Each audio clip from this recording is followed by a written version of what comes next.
बाजार में क्लियरली जिन लेवल्स के पास हम खुले थे, हालांकि जो लोअर लेवल्स थे वो लगभग 19,480 तक के भी थे, लेकिन आप देखें तो बाजार में जो रिकवरी भी आई थी first hour of the trade में, वो सारी रिकवरी गेन्स एरोड होते हुए दिखाई दे रहे हैं। बैंक निफ्टी 500 पॉइंट्स के करीब आप देख रहे हैं दबाव के साथ क्लोज की तैयारी घट रहा है।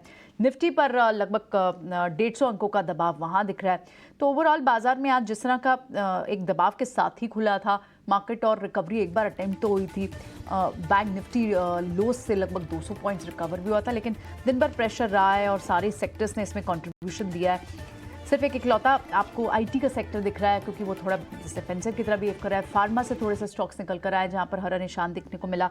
HCL टेक, अगर आप निफ्टी के इस वक्त टॉप गेनर्स की बात करें तो उसमें HCL टेक जैसे स्टॉक्स, टाटा TCS जैसे स्टॉक्स, मिड कैप में परसिस्टेंट, LTTS जैसे स्टॉक्स, वहां पर आपको फिर भी मूव दिखाई दे रही है। लेकिन अदरवाइज अगर आप निफ्टी के दूसरे गेनर्स की बात करें तो उसमें ऑयल प्रोड्यूसर्स, क्योंकि क्रूड के भागने का फायदा ऑयल प्रोड्यूसर्स को होता है और क्रूड डेरिवेटिव सीधा एक बड़ा ऑब्वियस शॉर्ट ट्रेड है, वो क्लियरली प्ले होता हुआ दिखाई भी दिया है। ONGC हो और इसी तरह से आप ऑयल इंडिया को देखें मिड कैप में, वहां पर अच्छी मूव देखने को मिल रही है। और सारे वो स्टॉक्स, ऑयल मार्केटिंग काउंटर्स हो, पेंट काउंटर्स हो, क्रूड डेरिवेटिव्स, टायर स्टॉक्स हो, सब में अच्छा खासा प्रेशर आपको दिखाई दे रहा है। थोड़े से FMCG के कुछ काउंटर्स भी हैं जो ऊपर आए हैं, टाटा कंज्यूमर जैसे काउंटर्स, और इनफैक्ट दिन में तो कुछ काउंटर्स हैवी वेट्स FMCG के थे, नेस्ले जैसे काउंटर्स, उनमें भी मूव थी, ब्रिटानिया जैसे स्टॉक्स है, लेकिन बाद में वो गेंस भी इरोड हुए हैं।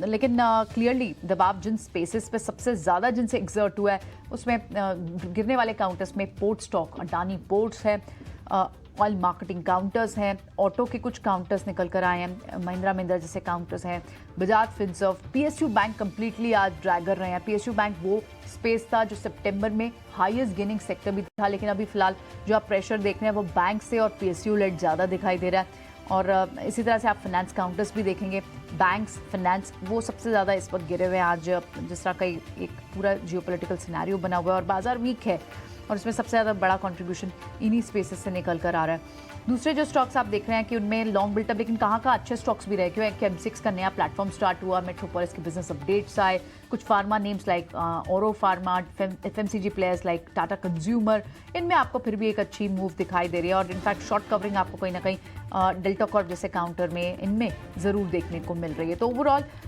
इस वक्त आप अगर US फ्यूचर्स को भी देखें तो वहाँ पर भी लगा आधा % की कमजोरी दिखाई दे रही है। देखना होगा कि आज US मार्केट्स कैसे रिएक्ट करते हैं, ग्लोबल क्यूज़ हमें किस तरह से मिलते हैं, इस पूरे मैटर पर इजराइल और पैलेस्टीन के बीच किस तरह का सिनेरियो बनता है, इस मूवमेंट को थोड़ा वॉच आउट करना होगा। क्रूड की चाल जो अभी $86 के आसपास है उसे कॉशियसली देखना होगा। और कल हम क्या रिकवरी की अटेम्प्ट करते हैं या फिर थोड़ा 19,450 एक इंपॉर्टेंट लेवल अभी श्रीकांत बता रहे थे, और अगर वहाँ हिट होता है तो नीचे और डाउनसाइड खुल सकती है। थोड़ा वॉचफुल होना पड़ेगा इस वक्त बाजार पर। फिलहाल शो को यहीं वाइंड अप करते हैं, कल सुबह फिर होती है